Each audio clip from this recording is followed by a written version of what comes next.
Je considère que l'État, c'est la maison de tous et qu'il n'y a rien qu'on ait à cacher aux habitants sur notre action, sur la façon dont on perçoit les événements, dont on perçoit les choses et sur les réponses qu'on peut apporter.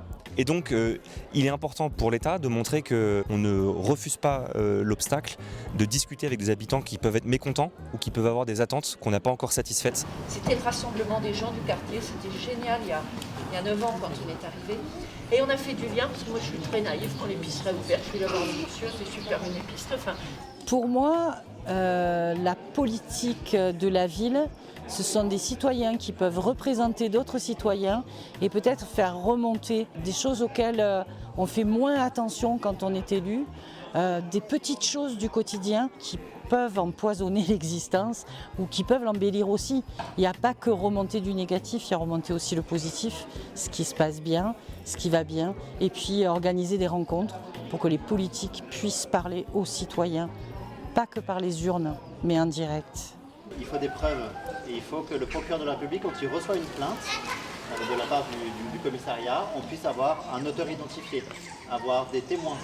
Je pense que la démocratie participative, c'est une sonde, c'est un lanceur d'alerte, c'est un thermomètre de la société qui n'est pas infaillible, parce que j'estime qu'il y a des personnes qui sont compétentes, qui sont placées dans des postes, qui ont des compétences pour être placées dans ces postes et qui connaissent aussi une partie de leur travail et qu'il faut respecter.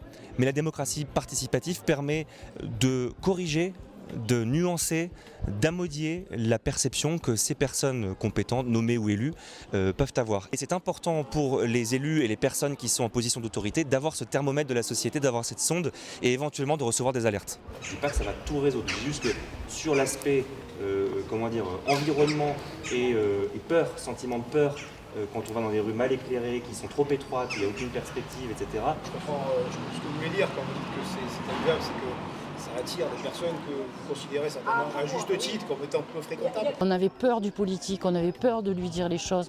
Aujourd'hui, on se rend compte que les gens, alors parfois ça peut être explosif, hein, mais en attendant, c'est toujours constructif, parce que c'est entendu, et qu'on a pu le constater la dernière fois.